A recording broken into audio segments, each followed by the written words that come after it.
everybody, welcome. I am Julian Greystoke. I'm wearing my inappropriate comment woman shirt, which yes, I did design myself and you can purchase on my Redbubble if you're interested. Links in the doobly-doo. Today, we are here to talk about things I would rewrite in Avengers Endgame. But first, this. Hey guys, this is the world's fastest reminder that you can support me on Patreon and see all kinds of exclusive videos like these ones. Now back to your regularly scheduled program. So, Endgame. I enjoyed it. I thought it was really fun. I might go see it again. But, of course, even if you love something, you are allowed to criticize it. Say it again with me, folks. Even if you love something, you can still criticize it. Okay? Are we okay? I'm gonna get so much hate for this, but I don't even fucking care, because, you know? We're gonna talk about a few things that I would have rewritten given my druthers in Endgame. This is going in with the understanding that you have already seen Endgame, that I do not need to explain any of these things to you. So not only will there be spoilers, but you will be expected to know things about Endgame. So this really isn't for people who haven't seen it. I'm sorry, but please do go watch it and come back and check this video out if that interests you. Let's get down to it. The first scene I would rewrite is the Clint-Natasha sacrifice scene. So they go to get the Soul Stone, and naturally they encounter Red Skull, who tells them that they have to sacrifice the thing, I believe, that they love most. And, of course, they look at each other and realize, yes, we love each other, platonically. We love each other. So one of us is going to have to die. And then they have this, what I have dubbed the suicide off, where they just fight to be the one who goes over the cliff. And what I really wish they had done, and as I was watching it, I was hoping they were going to do, is as these two fight, they both end up falling and they both land at the same time. And maybe the Soul Stone has never experienced anything like this before. People so willing to sacrifice themselves for the other person. Wow, damn, alright, you can have the stone and both of you get to live. Now I know some of you might be like, well, that's a cop-out, people need to die in this movie. Someone else can die. Doesn't have to be one of these two. And it's not even because I'm like, oh no, not Natasha, my favorite. It's because the scene felt really lacking to me. I really wanted the Soul Stone to do something unexpected, to do something different, because the rules of this thing are already pretty weird and random, so it could definitely be like, yeah, you both get to live, you both get the stone because you were so willing to, your love was so strong, you were both willing to sacrifice yourself for the other one. So that's one scene I would have rewritten. Next, let's talk about Thor. Oh, Thor. I totally understand both sides of the Thor issue. On the one side, I 1000% understand everybody who is hurt by the treatment of Thor in the movie. It is playing with depression and PTSD and alcoholism as a joke instead of treating it like the serious thing that it is, which they did. They treated PTSD and panic attacks seriously in one of the Iron Man sequels. I already forget which one. I liked it. I liked that representation. But in this one, it turns Thor into the comic relief for his depression, for his PTSD, and for the fact that he gained weight because of it. So I totally understand where people are coming from with that complaint. On the flip side, I also understand the people who are happy to have an overweight superhero. Like, yes, guys cosplaying as the dude Thor. I don't know what they're officially calling him, but I call him Santa Thor a little bit. I totally understand that side as well, how some people might see it as really great representation for themselves. Get somebody in here who's got a dad bod for once, alright? But that's not necessarily what I would rewrite. I would rewrite one scene with him in particular, and that scene is when he goes with Rocket to extract the stone from Jane. When they're in the hall, Thor starts to freak out and he starts to have a panic attack, and Rocket slaps him like he's a 50s housewife having hysteria, and I hated it.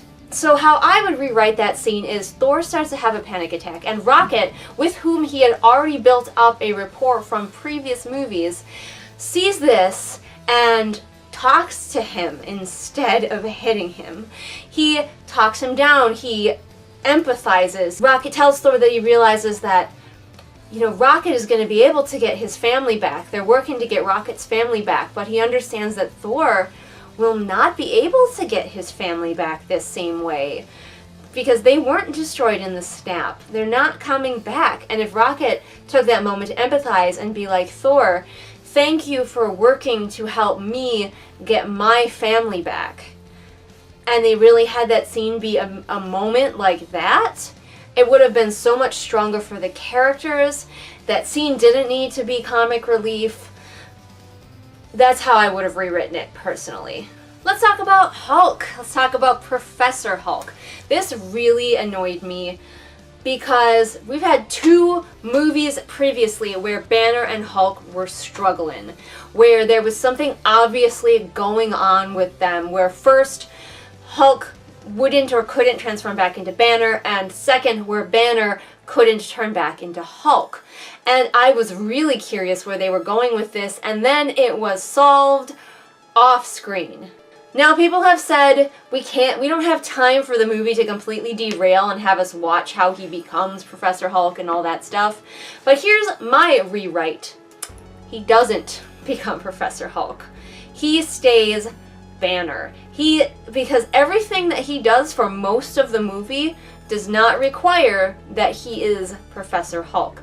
Everything that he does could potentially, if he needs to smash, which he doesn't really do, could be done with the Hulkbuster suit if we needed him to. But he really doesn't. Professor Hulk is very chill, is very mellow. So, okay, we might miss out on the silly autograph scene, but who cares? Like, was that scene needed for the movie? No, probably not. So, just put that on the cutting room floor, and instead, when we get to the scene where Professor Hulk needs to reverse the snap, they're all standing around, they've got this gauntlet, and they realize that no one is going to be able to wield it without dying, except the Hulk, who has been notably absent. Now, possibly the scene would be different when he goes to speak to the Ancient One with the Time Stone. That scene could also be changed somehow, because again, it didn't really matter that he was Professor Hulk. But the snap scene, they realize that they need the Hulk, and Banner actually gets to have this moment where he realizes why he hasn't been able to transform back. Maybe he's afraid to and he hasn't realized it yet. Maybe he's afraid that the Hulk will take over again. And maybe the Hulk is afraid that he will take over again. Maybe he didn't love that experience. Some people have theorized that the whole thing had something to do with Natasha. I don't really buy that, but maybe that could have been played out. Some people think it had something to do with his fear of Thanos. That could have played out. And then we have the Hulk come back and do the snap to reverse the original snap. And it could have been a whole moment culminating, rounding out this arc that Banner has been having for multiple movies, instead of him just solving it and becoming a perfectly balanced version of himself off screen. And finally, I'm going to get a lot of flack for this one. I'm on an MCU group on Facebook and I got a lot of flack for this opinion there, so I have a suspicion I'm going to get shit for it here. But whatever, behave yourself in the comments. Calling me names and using slurs will get your comment deleted. So only people who are eloquent enough to insult me without doing those things will get their comments to stay. The scene in the final battle with all of the women together, I didn't like it. Come at me, die mad. What? I don't know if you noticed this, but I am a woman. So I know there are a lot of girls, and a lot of young girls, and a lot of women who liked that scene. I'm not trying to take that away from them, but as a woman, I felt like we deserved better than that scene. Everybody's like, oh, you're missing the point. It's like this Avengers group, this female Avengers group that's in the comics or whatever, and blah, blah, blah, blah. And I don't care, alright? I don't care. You know what was a powerful moment for women in that movie? When Thanos and Scarlet Witch have that brief interaction, he says, I don't know who you are, and she says, you will. Ah, yes, that moment, please more. But the whole scene where all of these women just like clump together all of a sudden to ostensibly help Captain Marvel, who does not need their help.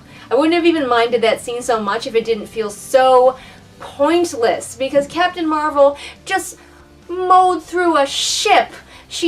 And we watch her later just make a line through the bad guys. She doesn't need help. So it feels super pointless. So it feels super insulting that all these women were brought together for this ostensibly badass moment when it's not, because one could have handled it. She was fine. There's a video that I will link below on a different channel that I watched that changed the scene in a way that I felt would have been so much better. So this idea that I'm about to talk about is not mine. This is from the video linked below. Complete credit goes to that creator. Instead of having Captain Marvel run the gauntlet, have Nebula do it. So Peter Parker's on the ground, he's, freaking out because he's, a teenage boy in the middle of this battle with all these warriors, and Nebula finds him, and she is going to run the gauntlet. Run the gauntlet, run with the gauntlet, and run a gauntlet. You get it? Do you get it? Alright. And then, say, Okoye and Scarlet Witch come in, and they're like, you're going to need some backup. And, all of the women do still come in, and they do still get that moment that so many people like, but it feels so much less pointless and insulting, and it makes much more sense for the characters, because then Nebula has to decide, like, what is the most important to her? Does she need to defeat Thanos, or can she be selfless and take this gauntlet and run to the van with it? And then Captain Marvel can show up and be like, I'll keep him busy, meaning Thanos. So she doesn't have to do this stupid thing where she clearly doesn't need anyone else's help. So she's off one-to-oneing it with Thanos, and meanwhile Nebula and the other ladies, so we still get that moment where they're all together, but then Nebula and the other ladies are kicking ass and taking names and fighting their way through with the gauntlet. So we still have that awesome moment that everybody loves, but it's way less insulting. And I just want to say something to Marvel. Just, Marvel, I know you're listening to my YouTube channel with 1,000 subscribers that mostly talks about books. Marvel, you think you're feminist, but you're struggling. Proper feminist is to just give women the same billing that you give the men. And my husband really liked a moment where Tony and Pepper as Rescue were flying around and working together really well. And that's a great example. Give them the same screen time. Give them moments where they fight together as equals. We need more. And I think we're gonna get there, but it has taken us way too long, and Marvel wants to pat itself on the back for finally having Captain Marvel being such a feminist movie and finally having like this girl power moment. But don't stop, Marvel. Don't pat yourself on the back yet. You are not there. Having many women as equal superheroes to the male superheroes, having them fight together on equal footing, that's what I want. That's what I think would really help you. I know, this video is gonna get thumbs downs, it's gonna get so many bad comments. I don't know why I'm doing this to myself, and yet here I am. But please, if you feel so inclined to leave a nice comment, please do that to try to offset all of the terrible comments I'm going to get. But how would you rewrite Endgame? And yes, understand that I liked Endgame, I enjoyed most of it, and my little changes are just things I would have done differently, not deal-breaking end all, I hate the movie because of this now things, okay?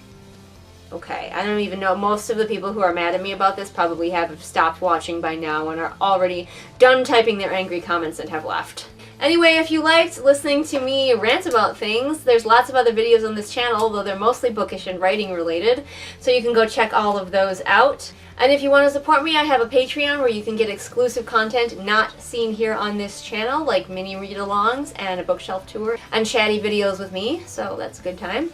All the links to my social media are in the doobly-doo for ease of your clicking, and I will see you again next time with whatever it is I happen to be doing next time. Hopefully something that will not make people as angry as this probably just made people. I'm so afraid of the comments, you guys. Bye! Well, hey there, it's time for this month's patrons. That's right, it's shout-out time for Lennox, Amanda, Celia, Jenny, Kim, Lisa, Lemore, Sabby Panda, Sam, and Sarah. Thank you guys so much for supporting me. I really, really appreciate you all.